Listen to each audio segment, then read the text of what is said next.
cabdi axmed oo ka mid ah burcad badeedda markabkaasi haysataa hadalkiina dhex marayna waxa uu dhacay sidan adiga lambarkan yaa ku soo siiyey qolada markabka ay soo siisay walaal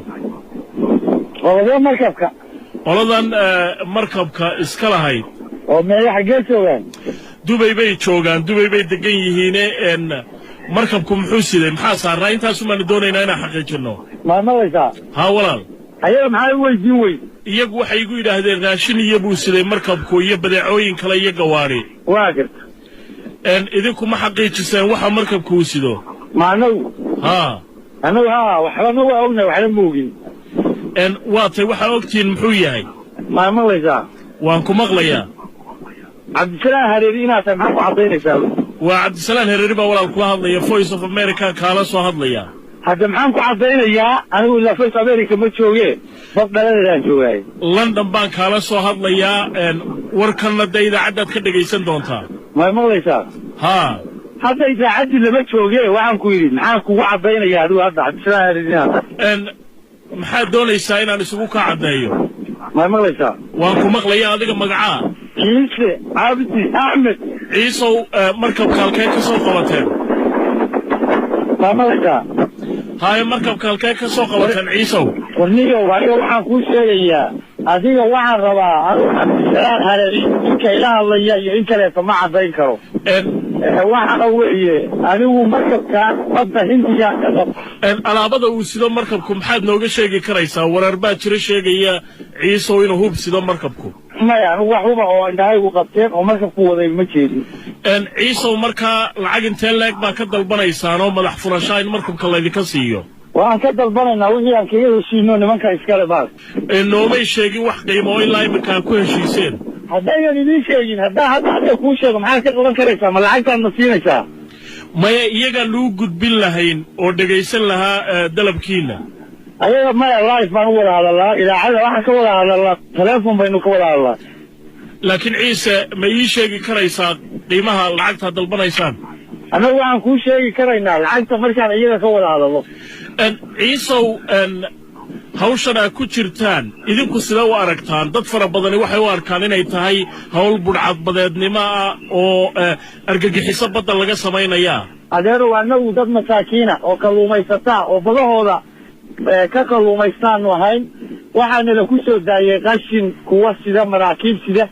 waxaana la ku sii daayay kuwa sun sida waxaana la ku sii daayay kuwa jiriifa waxaa hadda igu dhinac xiran mid kalluunka yagii wata shanaagaha yagii wata baraawiista yagii wata xargaha yagii wata qalabka yagii sita badiidaan ka mari weynay markaan dabacnay inaan iska difaacnana kuwa dagaal baa naloo adeegsado caalamku noo adeegsaday dad fara badan baa qaba sidaas inay tahay sidii markii hore ay ku bilaabantay laakiin Ciisow imika waxa la sheegayaa in badihii caalamiga ahaa oo ilaa Seychelles gaadhaan oo maraakiibta ka soo qabsataan oo kalluunkuna aanu ahayn kii badaha Soomaalida lagala soo baxayay anaga maxaan ku yiri xeebtii anagu aan ku noolayn oo biyaha afkooda naloo soo galay annagana duruuftu meeshay nala gasho baan aadaynaa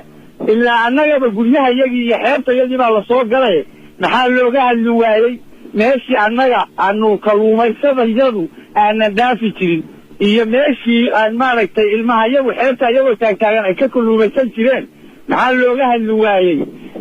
maaragtay marka naloo soo galay oo qarkii la jajabshay oo rugtiina la ka jajabshay oo marsooyinkiina la ka cayshay oo qalabka iyagii lagu gurtay laakiin markabkana imika haysataan ma aha soo maaha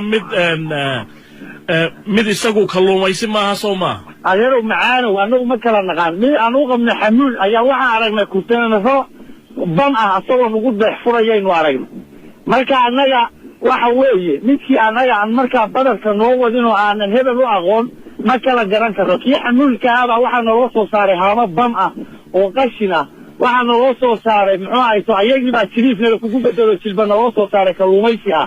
midkii dagaalka oo xabadaha nagu ridayay ayaa dhinacna kalluumaysi ka ah oo xeebta noo taagan dhinacna xabad nooga ridayo annaga xabad nala dhacaya idinka yaa hawshan markaa idiin xil saaray waxaad tidhi dad kalluumaysataa baanu ahayno uurtal daruurigoodii laga hor yimi yaa idiin xil saaray hawshan annaga duruuftaa noo xilsaaray waqtigaa noo xilsaaray waxa weeye markii anaga aan wixii aan ka qaraaban jiro ilmaha ku korsan jiray aan weynay duruuftaa noo xilsaarnay inaanu difaac galno maraakiib horena sida qiyaasay waa qabsateen ciiso soo maaha qoladiinaasi maya annaga waxaana dhibaatayna wixiina nabadgelya waana nabadgelinaa wixiina dhibaateeyana way iska ilaalinaa oo waxaanu nafta la galnaa inaanu iska celino siday u badan tahana hadda waaba nala ka awood badan waa nala ku laaya annaga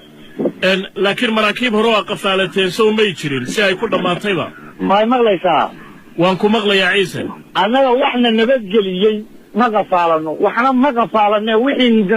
ma nagu soo xadgudba ma waxaan isku daynaa inaan iska difaacno kaasina wuxuu ahaa ninka magaciisa iigu sheegay ciise cabdi axmed oo ka mid ah burcad badeedda iyagu haysta markabkaasi almiisaan